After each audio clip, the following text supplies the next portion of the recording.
This is Stronger Than My Father with Marcus Minis. Welcome to another episode of Stronger Than My Father podcast. I am your host, Marcus Minis, and we are recording live from Jim McCarthy and Jim McCarthy Voiceover Studio here in Thompson Station. So I thank him for allowing me to use his great equipment and a platform to make another great podcast. So many people ask, what is Stronger Than My Father podcast? This podcast is designed to bring more awareness to fatherhood. Fatherhood is just a passion of mine where I'm trying to continue this journey to understand what fatherhood really is. What is it about? And the things that a father needs to do to raise their children. So this podcast is an opportunity to bring that platform to life. So I have a very special guest. I'm saying very special, who I've met about a year ago. And once we met and he told me a story, I was like, we have to do a podcast. And this man has wrote a great book that I got to finish. So I paused on my positive beginning. But Mr. Bob Ravener, did I get it right? You got it right. All right. It's my guest, and we're going to talk more about his book. And his book is called Up, The Difference Between Today and Tomorrow's You. And I love that title because it's basically a decision making that you have to make a decision and you can't let life circumstances beat you down. So, Mr. Bob, thank you for coming on. Thanks for blessing the mic, and look forward to delving into fatherhood, talking about your book and being a successful businessman. So for my audience who don't know you, let them know a little bit about who Bob Ravener is. Well, thanks, first of all, Marcus, for having me here, and I appreciate all that you do. Thank you. To really send the message out there and also lead by example. Mm-hmm. I'm a regular guy. You know? I grew up in the Northeast, went into the military, starting at the Naval Academy in Annapolis, spent almost 6 years in active service as a submariner, and then went into the corporate world and spent the next 35 years or so. Along that way, raised 3 great kids, and today have 4 grandkids. And this year, my wife and I will celebrate 41 years of marriage. 41. So I'm 21 years behind you. So, and my parents is 50, almost 52. So congratulations. Let's dive into your story about growing up, some of the challenges you grew up with your father. Tell my listening audience a little bit about that, but that started your book. That was in the first chapter of just some of the challenges of growing up with your father. Sure. Well, the book was really a basis for things that I wish I'd asked my parents and grandparents in the past. And had they written any of it down, I may not still be out there wondering and questioning and then ultimately researching. And so part of it started out as just having a legacy for my kids and getting them to know about my past that they might not otherwise know, nor did they really ever know my parents because they died while they were still very young. And to set the stage, I grew up in a dysfunctional family. Both my parents were alcoholics. My father never really held down a permanent job. My mother was working to do what she could to help support the family. But whether it was enabling or just being part of that environment, she was also drinking on a daily basis and at least was functioning to hold a job. But it was really a tough childhood with me and my 4 siblings. What question I want to start off with is that, what are some of the challenges that you felt as a child when you seen your father as an alcoholic? Did it confuse you as a child? Did it want to make you reach out for more love from your dad? How did it just make you feel growing up? Because I know that's not normal. Yeah, I would say it happens gradually, and as you gain more awareness. As a young child, I just wanted to be around my dad. And so I would accompany him on little road trips that ultimately ended up in bars. And so I'd be sitting in bars for hours at a time at a table with a cherry Coke or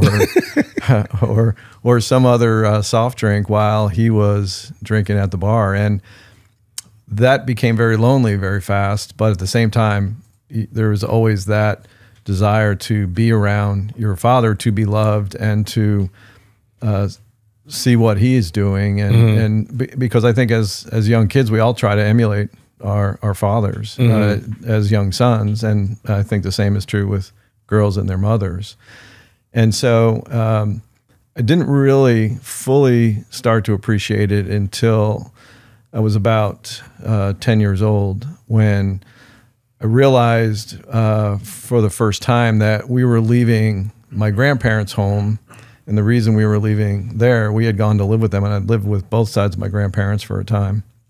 My father's parents, we lived with for 2 years, and my brother and I spent 2 years on a cot in front of the TV in a living room in a four-room house. And we had to leave that house because my grandparents ended up selling it, and the reason they sold it was because my father had brought his 5 kids and my mother to their 4-room house, and it was just a nightmare. And constant battles. My father wouldn't hold the job. He was, as my brother was getting older than me, and my brother's 15 months older than me, they actually had a physical fight in front of my grandfather, knocked my grandfather over, who was 80 years old at the time. You know, it was just that kind of environment that was really the first time I realized that, wait a minute, something's really wrong here. And, you know, it was something that was building kind of within my mindset, knowing that my father would sometimes be outside asleep in the car. He would come to my Little League practice or Pop Warner football practice and be asleep in the car. And you would have a sense for that, but you still didn't want to believe that things were wrong.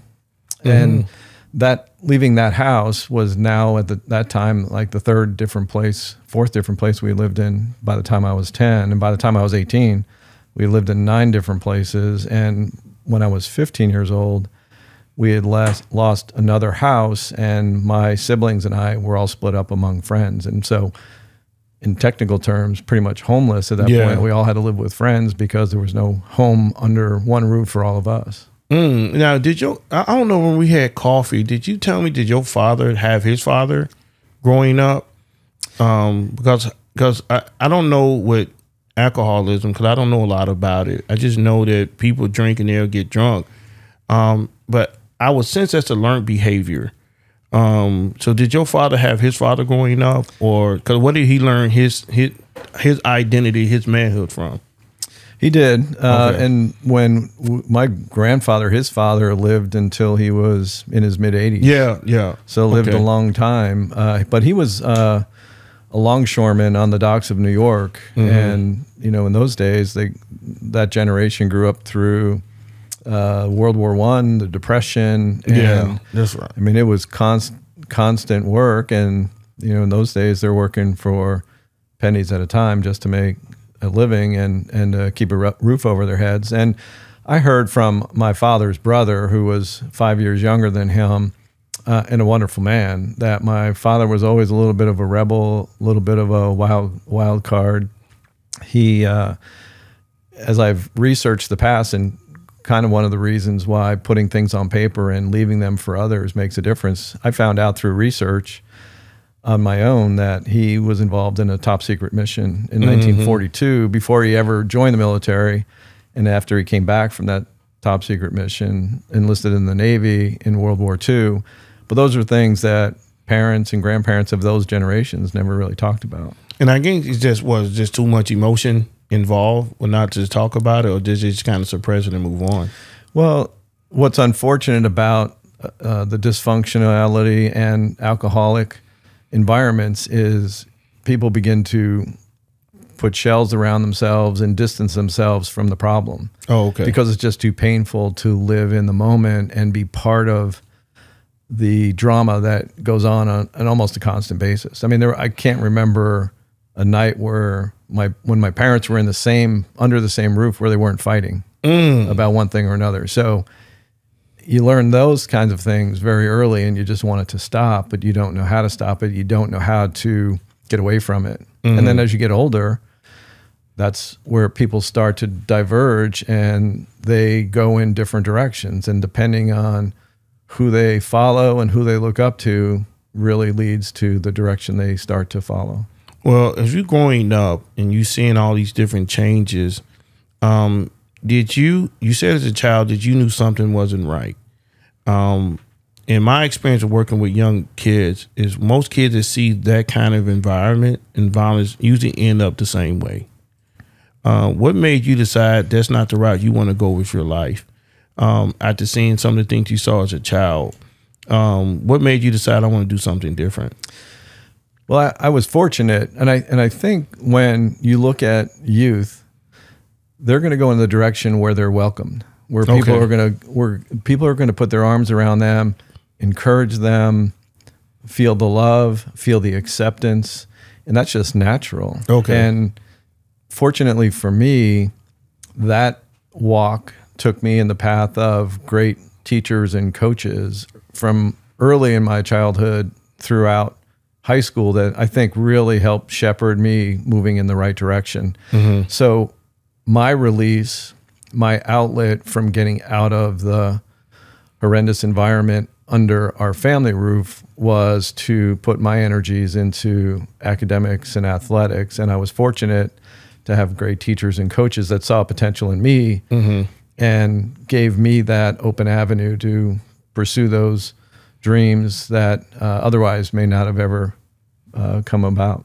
Well, as a mentor, that's the thing that I'm trying to do is break through to a kid who doesn't have his father to know that, hey, there's somebody in your life that's going to be there for you. And I know we mentioned previously you had a mentor, and maybe you can help me on this, is with mentorship, do most young kids who, like if I'm a mentor, how much time do you think it takes to trust that mentor? Did it take you time to trust the men and the people in your life that kind of guided you a different way? Did it take you that time to trust someone, or did you just automatically like, hey, I think that's a person that can help me? I think everyone's different. I don't think there's one size that fits all.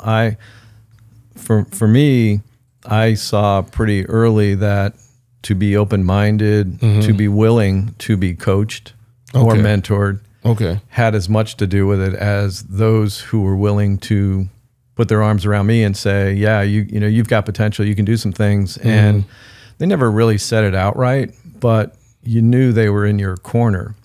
Other people, and I've, in my corporate world, I've coached and counseled many, many people.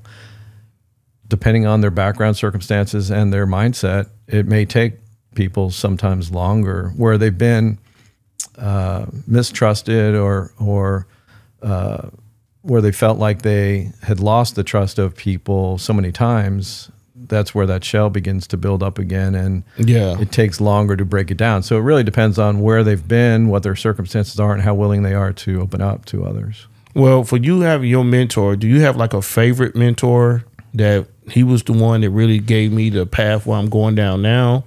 And then the second question with that is that did it have any effect with your father? You having a mentor, he's got, because some dads get mad when you say, hey, I have a mentor. Because it makes that dad feel like I'm not being a good father. So, because I had two mentors growing up. One passed away and one is still alive. And I was real close to him, just like my father. So do you have that same kind of story? Yeah, I don't think the word mentor was even in the vocabulary back when I was growing up. It's, that's a newer term, 21st century term. It was going on. It just wasn't really a practice, if you will. Two people really come to mind. One more of the father figure, and that was my mother's father, my grandfather, who demonstrated. And he's a guy who I'm actually writing a book about now. Who spent 43 years in the Army. And during both world wars, and rose from private to colonel throughout his military career. And in between world wars, was in the New York Police Department for almost 20 years. And he was a role model by example. Probably the toughest, most decent, honest person. And as you think about an Army colonel, somebody that you would say, takes no gruff from anybody. So he was that kind of person. And by the way, when I went to the Naval Academy, he was the first person to write me a letter, and wrote me 3 letters that I still have today. In the first 2 months I was there. While he was sick with cancer and that I didn't know about. And he actually died 3 months into my time at the Naval Academy. He never really outwardly tried to be a mentor. He just was who he was. But he was more of the father figure, someone in my life that made a huge impact. And then the mentor really was my high school baseball coach, who, fortunate for me, I met when, and he moved to our community when I was in the 6th grade. So I knew him from the 6th grade on, and he was a big baseball player. As I learned over time, he not only played in the St. Louis Cardinals organization, but came out of Vietnam, was a combat medic in Vietnam, and then came to our school as a physical ed teacher, and then started a baseball program, basically, in town. He was the first one to really coach beyond the Little League in town. And so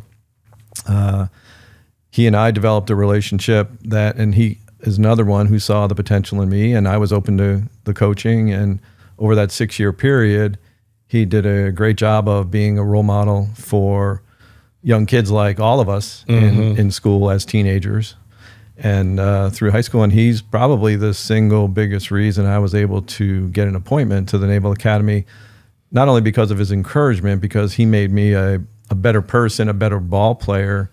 That was one of the ingredients that helped me get into the Naval Academy. I mean, your story is so fascinating, from the dysfunction at home that you saw to where you're at now.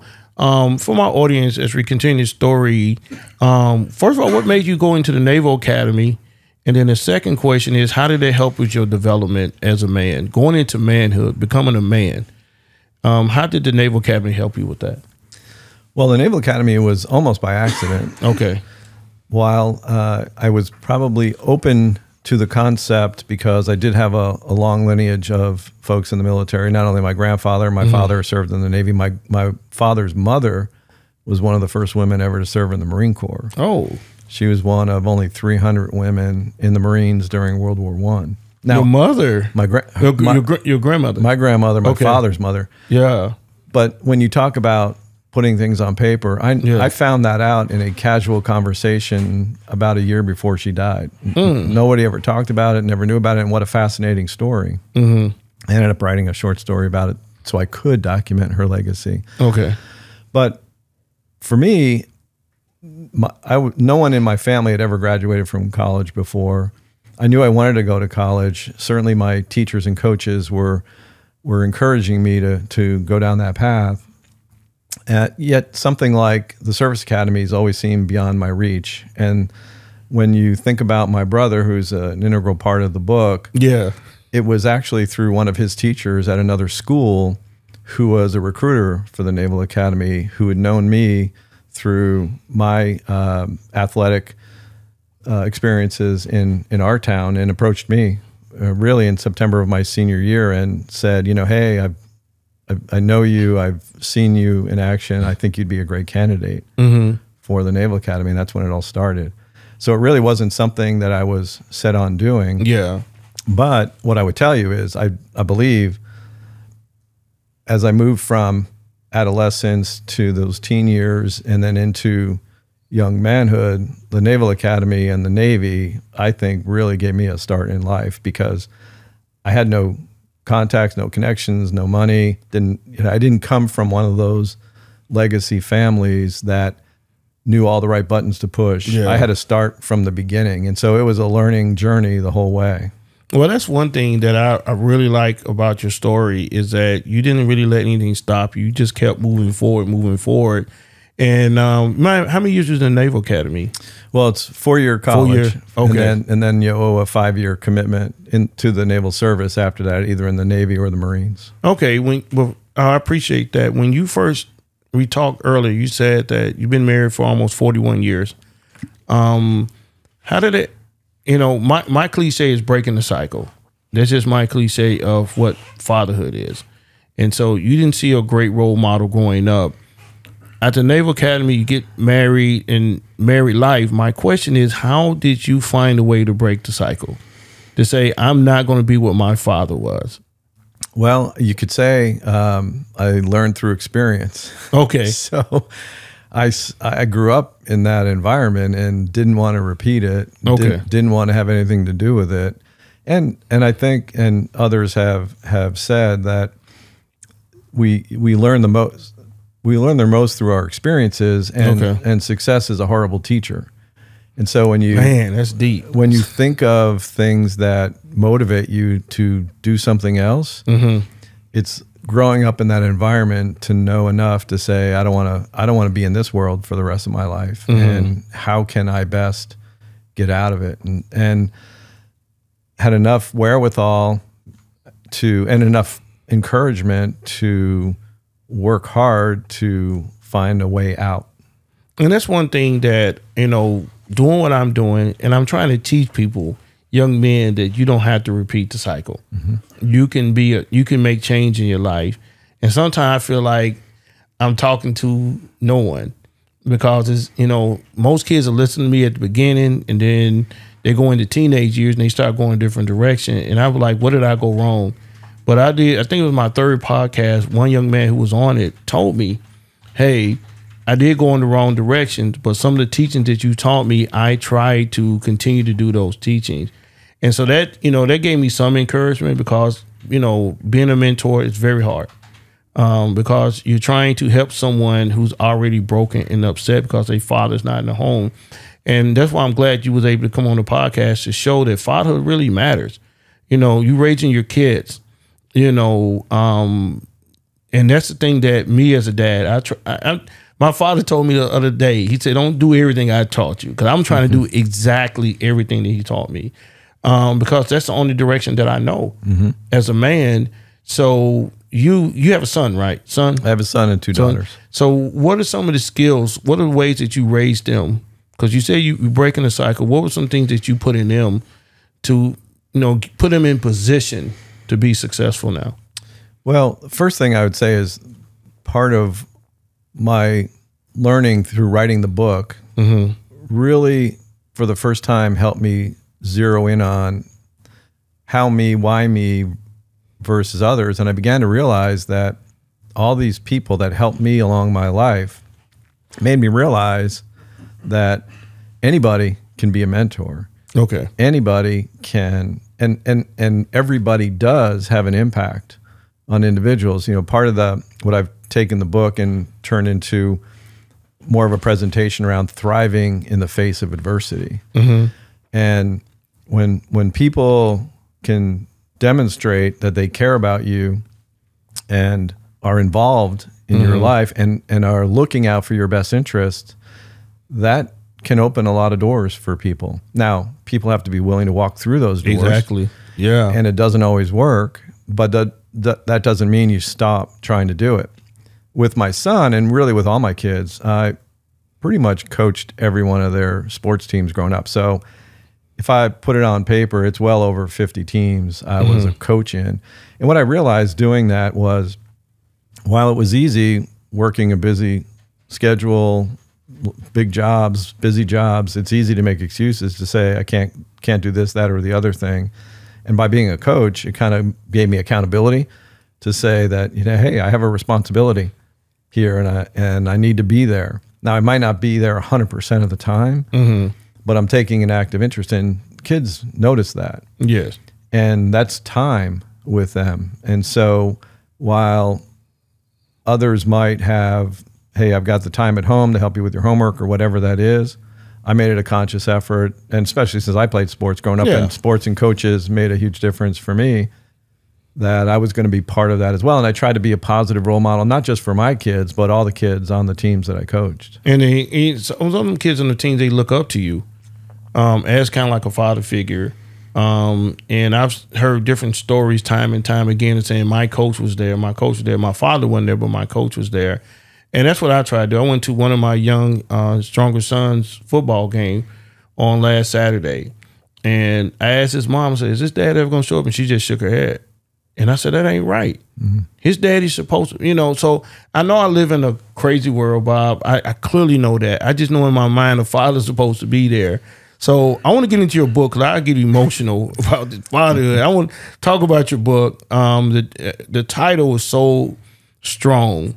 the difference between today and tomorrow is you. What made you come up with even with that strong title?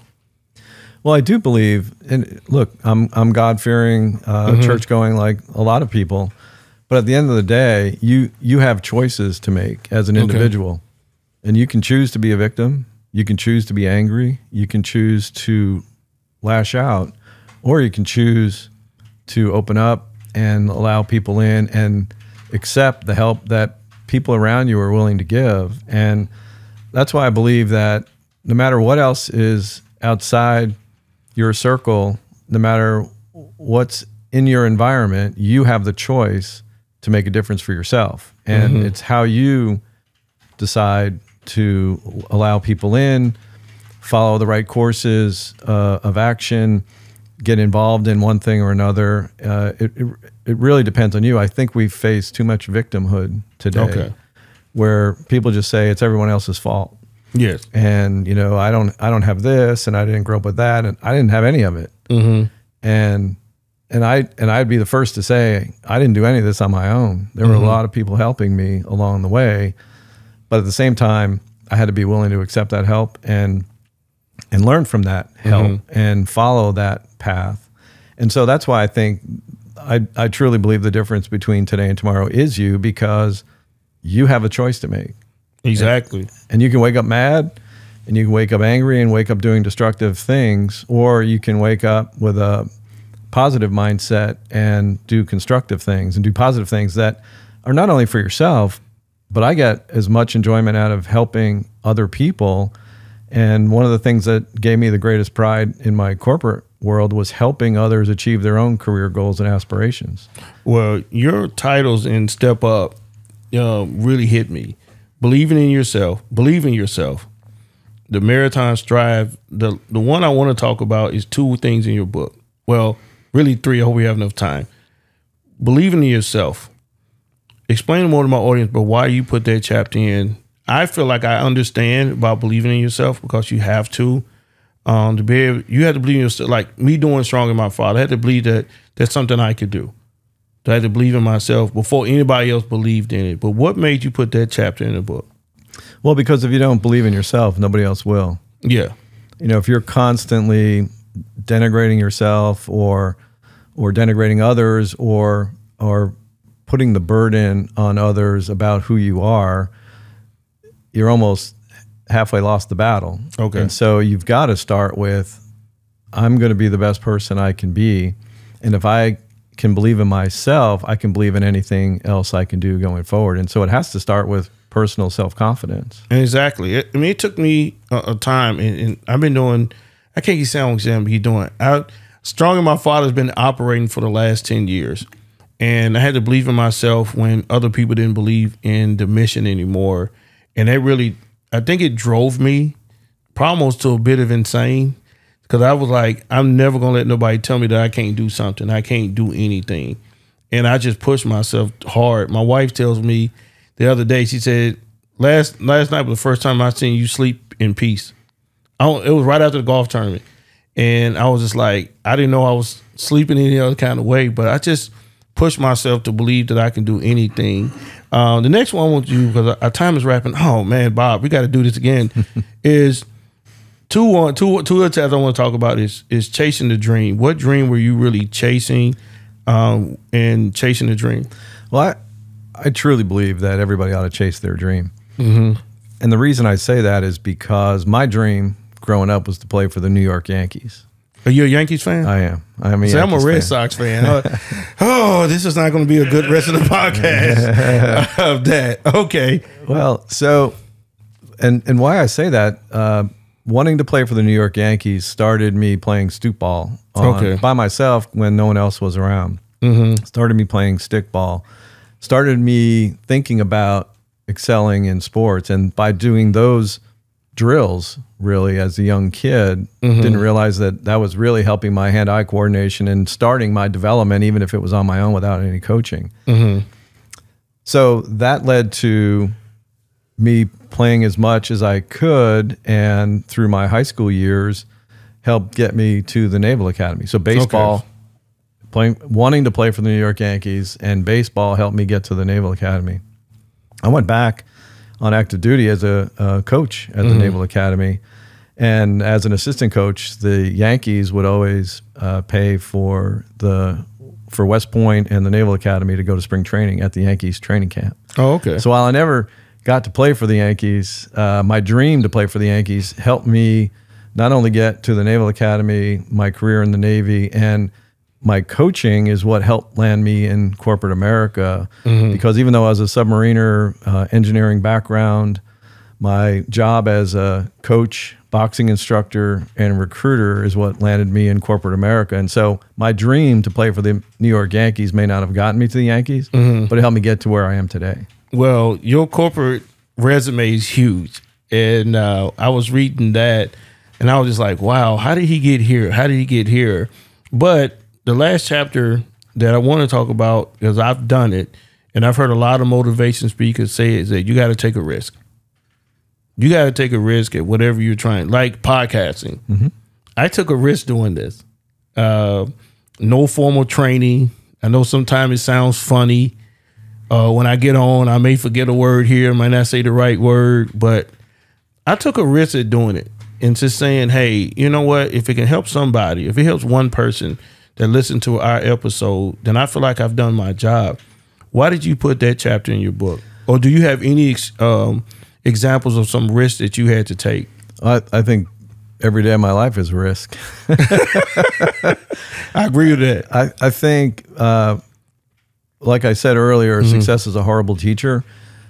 We learn most from our failures, but we grow most from our experiences. And unless we put ourselves outside our own comfort zones, it's going to be hard to spread our wings and grow in ways we never would have otherwise. And so those risks involve just doing things that you may not be good at, doing things that you don't know if they're going to succeed or not. But to me, they become life experiences, learning experiences, and then you build on that to take your next step forward. And so for people to stay in their safe zone or in their comfort zone is really a stake in not really growing as much as one can or achieving the potential that they have. Look, I may have wanted to be a musical artist or a singer. I'm no good at any of that. Me neither. Doesn't mean I didn't try it in the shower and try other things, but said, hey, I got to go in a different direction because this isn't going to make me a living. Well, I did the same thing with my school program. I ain't had no formal training. I just told my wife it's a cool idea. And we got blessed with a building and we started our school program. So when I look at it, I took a risk and I said, well, I'm going to try it. If I fail, I can at least say in my heart that I tried. And I think that for especially young men, because my whole thing is around young men, is I encourage young men, take risk. Try to make the best decision, but don't let circumstances and don't let money and other things stop you from doing some of the things that you're doing. And I think it's just important for people to take risks. Now, in the corporate world, I don't know that, because I'll say this as we close out, is that I always wanted to work in the corporate world. All right. Everybody tells me the corporate world is cutthroat. Can you tell me just yes or no, is that true?